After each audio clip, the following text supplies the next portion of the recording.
Hello beautiful people, কি অবস্থা সবার? আমি এই ভিডিওতে শেয়ার করতে যাচ্ছি একজন গর্ভবতী মাকে রেজিস্টার্ড গাইনোকোলজিস্টের মাধ্যমে কিভাবে নরমাল ডেলিভারি করাবেন। এজন্য ১ম এ আপনাকে যেটা খেয়াল করতে হবে, যদি আপনার পেশেন্টের pregnancy related past history better থাকে এবং নরমাল ডেলিভারির জন্য তার ফিজিক্যাল কন্ডিশন বেটার থাকে, তাহলে আপনি এই ট্রিক্সটা এপ্লাই করতে পারবেন। এজন্য আপনাকে যেটা করতে হবে, আপনি যখন পেশেন্টকে নিয়ে হাসপাতালে যাবেন তখন যে ডক্টরের মাধ্যমে আপনি কাজটা করাবেন তাকে গিয়ে বলবেন যে, "স্যার বা ম্যাডাম, আমি আমার এই পেশেন্টের নরমাল ডেলিভারি করাতে চাচ্ছি।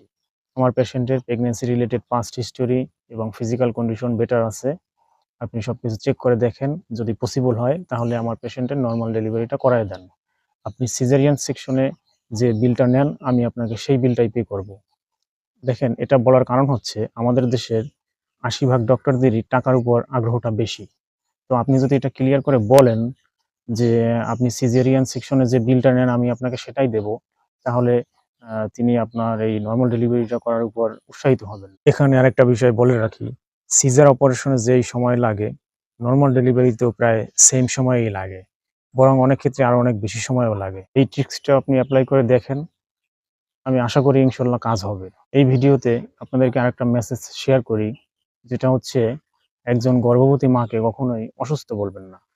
আপনি খেয়াল করে দেখেন তিনি আসলে কিন্তু অসুস্থ না। যিনি আসলে সন্তান জন্ম দিতে পারছেন না, অনেক চেষ্টা করেও তাকে আমরা আসলে অসুস্থ বলতে পারি, তাই না? কিন্তু আপনি যিনি সন্তান জন্ম দিবেন, এরকম কন্ডিশনে আছেন, তাকে যদি আপনি অসুস্থ বলেন, তাহলে স্বাভাবিক নিয়মের ব্যতিক্রম করা হচ্ছে না? তো খেয়াল রাখবেন, এটা আসলে কখনোই করবেন না। আমার এই ভিডিওটা যদি আপনি হেল্পফুল মনে করেন, তাহলে প্লিজ শেয়ার করে দিয়েন। Thank you.